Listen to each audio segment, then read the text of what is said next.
Bonsoir Patro. Bonsoir famille. Patro, comment tu vas? Super bien. Hein? D'accord. J'ai dit Patro, ce soir là, comment tu as trouvé cette demi-finale la France-Espagne? Oh, super. Un match fantastique. Voilà. Des pas et d'autres en tout cas. Super. Mais ce que je voulais comprendre, c'est que au début la France, l'Espagne menait. Oui. L'Espagne menait 1, 2, 3 jusqu'en 4. Et puis France a mis 1. Oui. Après il y a eu 5-1.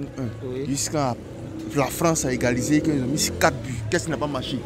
Non, c'est pas parce que ça n'a pas marché. Après tout, c'est pas un petit match. Hein. Voilà, ce genre de match là, en tout cas, c'est le meilleur qui l'a emporté. Hein. De 5 jusqu'à revenir à 5-4. Donc ce genre de match, c'est pas de petits matchs.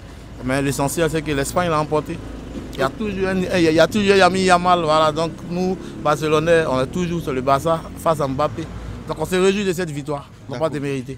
Ok, mais parlons un peu de Yami Yamal. Yami Yamal, inscrit, il a fait un doublé et puis il a été passé encore. Oui. Il a été passeur, ainsi que Nico Williams qui a fait aussi, qui a marqué puis qui a été passeur. Ce match, à quel point tu de Lamine Yamal? Yami Yamal, c'est même pas de ce match-là. Voilà. Chaque match, il faut qu'on parle de lui. Il n'y a pas un match que cet enfant a joué où il n'a pas prouvé. Voilà. Il a pour habitude de prouver. Mais Yami Yamal, Nico Williams, en tout cas ce duo-là, on a besoin de ça. C'est pas aujourd'hui, on les voit, les deux s'entendent parfaitement.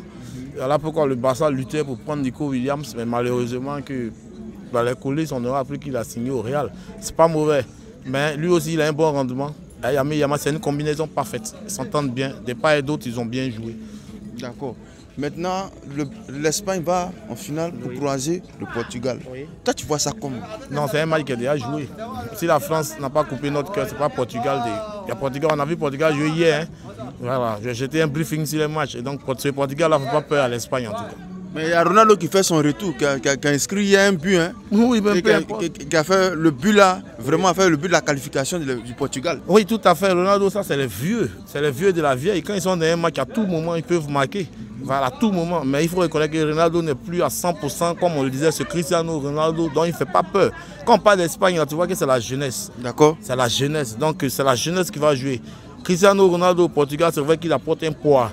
Voilà, par sa présence sur le terrain, ça apporte un impact sur l'équipe adverse. D'accord. Pas face à cette Espagne en tout cas. Mais tu penses que l'Espagne pourra gagner le Portugal en finale de la Ligue des Nations? Super, parfaitement. Il n'y a rien parfaitement. Avec Nico Williams, avec Yami Yamal, avec Gavi, en tout cas, toutes les cartouches sont là. Avec Pedri. Tout ça. Toutes les cartouches sont là pour battre ce Portugal.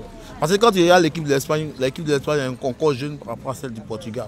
Voilà. Donc les enfants sont encore talentueux, Pedri les talents, puis ils sont frais. Surtout en tout cas l'équipe nationale. Nico Williams, Yami Yamal sont bien en combinaison. Mais ce même duo sera là encore jusqu'à la finale. Donc on n'a pas peur. Vive l'Espagne et puis vive Barça toujours. Voilà. Tu laisses pas un Barça là, hein? Non, on peut pas. Tu laisses jusqu'à dans la tombe. C'est pas que le Barcelonais après tout. Quel que soit le résultat du Barça, on est toujours Barcelone à vie. Et puis l'année prochaine, on va taper une meilleure saison. De part et d'autre, chacun en train de remanier un peu. Voilà. Donc félicitations à toute l'Espagne. Et puis félicitations toujours au Barça. Parce que quand on regarde bien encore, c'est le Barça. C'est Yami Yamal, c'est Barça. Qui dit Gavi, c'est le Barça. Pedri, c'est Barça. Mais Yami Yamal, sa manière de jouer, on dirait qu'il n'a pas envie de jouer. Mais malgré ça, il a mis 2 buts, il a fait doubler. C'est pas parce qu'il n'a pas envie de jouer. L'enfant avait un objectif à atteindre. Voilà, lui, il était venu pour prendre la Champions League. Si tu as remarqué, depuis la Champions League, c'est plus le Yamal qu'on connaissait même la dernière fois. Et qu'on appelle ça Classico face au Real 4-3. L'enfant, il est là, il joue. Mais si il s'attendait à un truc remporté si vite, cette Ligue des Champions qui malheureusement l'a échappé à 2 doigts. Parce qu'on a vu, c'est pas l'Inter, c'est pas face au PSG, on a vu que c'est là, il a vu que l'Inter, c'est pas une équipe. C'est comme si c'était un match d'ouverture 5-0 pour une finale de Ligue des Champions. Donc ça fait mal. Or, si c'était l'enfant qui était à la place, même si PSG allait nous gagner, mais c'est pas 5 parce que ça allait être un match tendu. Voilà, donc si tu as bien remarqué, depuis l'élimination du Barça face à l'Inter, Yamal joue, mais tu as comme l'impression que non, il ne prend plus le foot au sérieux. Voilà, mais c'est des choses qui arrivent. Il va se remettre, voilà, ça va passer. Voilà, pour dire qu'il est là toujours, donc aujourd'hui tu as vu la preuve, on est le doublé. Voilà, pour dire qu'il est là, il n'est pas encore mort. Voilà, donc on pense que quand il va finir bien avaler cette Ligue des Champions là, il va se remettre à 100% totalement. D'accord. Patro, moi j'ai une dernière question. Patro, moi j'ai fait une remarque. Hein.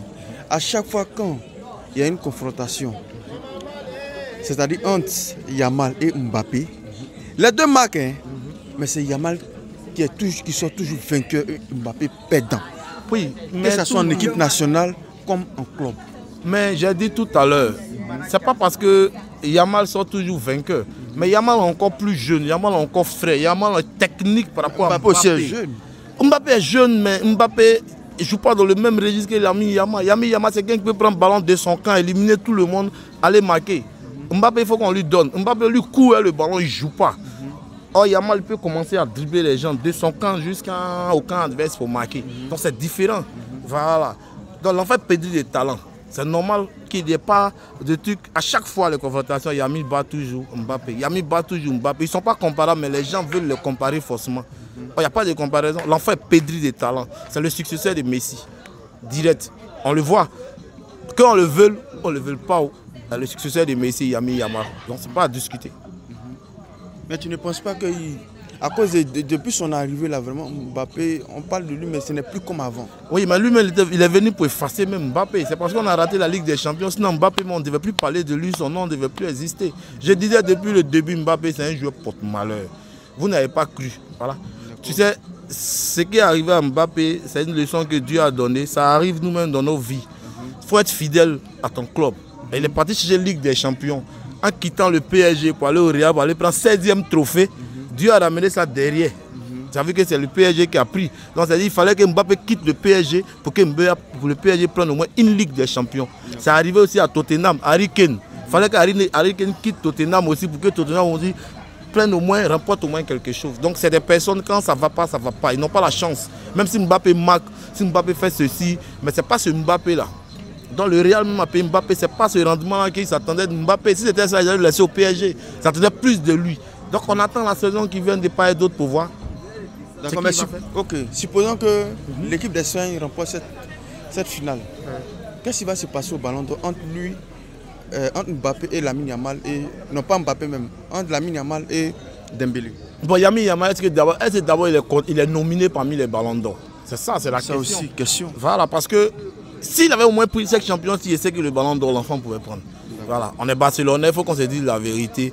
Cette année, ce n'est pas pour Yamal. Peut-être que jusqu'à l'année prochaine, il doit doubler d'efforts. Cette année, moi, supporter du Barça, si on doit donner un Ballon d'Or, c'est à Ousmane Dembélé. Ousmane Dembélé, franchement, il le mérite. Il le mérite. Mais ils vont regarder la peau. Voilà, comme il est noir, parce qu'il y a eu plusieurs années, quand c'est le noir, c'est difficile de donner. On est capable même de donner à Mbappé. Hein. Si on donne à Mbappé, ça ne va pas m'étonner. Parce que aussi est noir, la peau noire. Oui, mais il est de quelle nationalité? Il est français. L'autre aussi, lui, il est noir même typiquement par rapport à Mbappé. Donc on peut donner le ballon d'Or à Mbappé puisque c'est eux qui lancent. C'est eux qui ont les médias les plus élevés. Actuellement, tout le monde parle de Mbappé. Mbappé peut prendre, sinon on regarde le parcours de Mbappé cette année. Mbappé n'a pas prouvé par rapport à Ousmane Dembélé.